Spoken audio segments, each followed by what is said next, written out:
Today we're talking about the Fujitsu Lifebook U810. This is my new toy and I wanted to share it with you. I found that this computer has way more features than the computers that are similar on the market. The full keyboard is one of the most important parts for me. When I'm on the road and I need to close a work order or take care of a client, I don't have to use my phone to do it anymore. I can actually use a more full keyboard. Previously I would use my phone, which has a full keyboard but is much harder to type on. This has a way bigger keyboard, way more functional and way more reflex to the keys. It also has multiple other keys on the top of the bezel and underneath the monitor.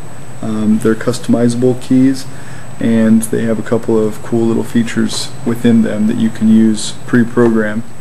You can see that this has a full tablet a full tablet functionality where you can change it to a slate mode, or you can flip the screen backwards, you can rotate it, whatever. You also have this thumb drive, or this thumb reader, or fingerprint reader, which allows you to bypass using passwords. For me, that's great, and it also adds an added level of security. The passwords are actually stored on the BIOS. They're not stored within the software or within the disk drive, which makes it a lot more secure, a lot more peace of mind for me. You can see the ports that it has on it. There's multiple you can see the multiple ports here. You can see the SD card reader and the compact flash reader all in one. The sound adjusting button, there's sound input and output there, and that button right there turns off the radios. This right here is a light that you can use in the dark if you're having a hard time seeing the keyboard. That's also a customizable key. You can see this. This is my favorite mode, the slate mode. And this has a built-in camera. It's less than a megapixel. It's not a great camera, but it works. And it also has a built-in microphone. It's handy if you need to communicate to your family while you're on the road, which I'm on the road a lot, so that helps quite a bit. I'm really impressed with the touch screen. Now the touch screen is a hard screen, not so much a soft screen like my phone, but that makes it less likely that you're going to accidentally push something in there. This is a port replicator, and it plugs right into the front. You get VGA and you get Ethernet out of that.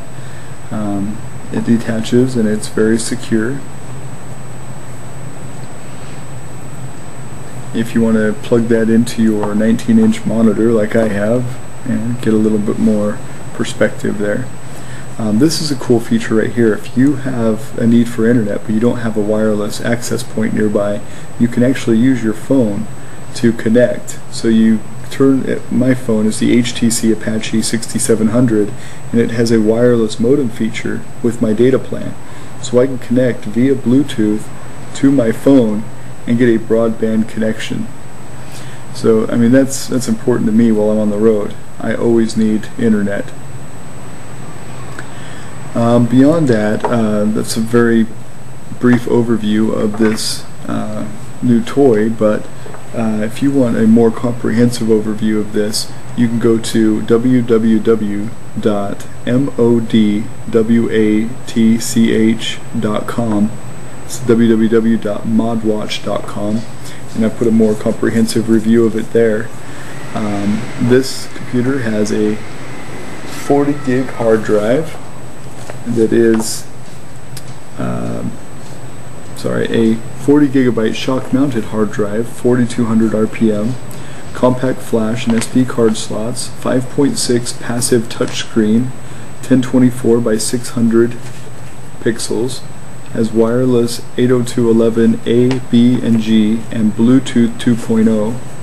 The size of it is 6.73 inches wide and 5.24 inches in length, and it is 6 inches in diameter. It weighs 1.5 pounds. Actually, it weighs 1.56 pounds.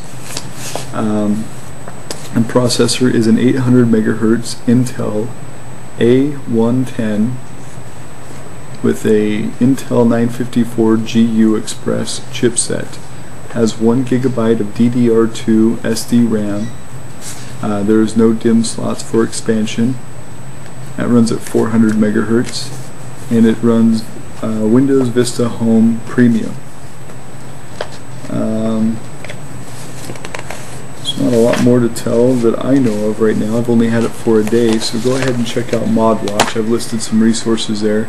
There is also one other feature that I ought to list, is that it has this awesome mount. The mount has a built-in GPS receiver that connects right into the U810, and it is ready for AM/FM transceiving, so it can transceive to your AM/FM radio, so you can use your speakers in your car if you have MP3s, if you want to have a voice conversation over Skype or something. And it has a speaker system built into it as well if you want to use the onboard speakers, and it mounts to your windshield. That mount is absolutely amazing, and I'll provide a link to that at modwatch.com. Go ahead and check that out. It actually comes from Korea, so the shipping charges are extremely high. So overall, you're going to be paying about $240 for the unit, between $220 and $240 for the unit. So other than that, the price, it is a great unit, and it's the best, probably the best accessory I've ever seen for a mobile PC before. Go ahead and check that out, and I'm done for this one. I might update you on some other aspects to this as soon as I load Windows XP, and as soon as I try out some different distributions of Linux. I'm hoping that they get the touchscreen ability on Linux, because I'm aware that they don't have that yet, but Linux would really be a better operating system than Vista. And if you're into Windows, most people have to be, because it's the industry standard. If you're into Windows, then XP would definitely be the better choice than Vista, especially for this machine. Beyond the hardware and software compatibility issues with Vista, the overhead that Vista puts on this PC is way too much. It kind of seems sluggish. After Vista loads up, you end up with about 250 megabytes of RAM left, which really isn't enough for this unit. If you optimize it, and you can look up Optimize Vista on the internet, you can actually get a little bit more memory out of it at the end, and a little bit better performance. But overall, I do believe that XP is the way to go with this one. So, this is Ryan with tpnetworks.net. Thanks for tuning in.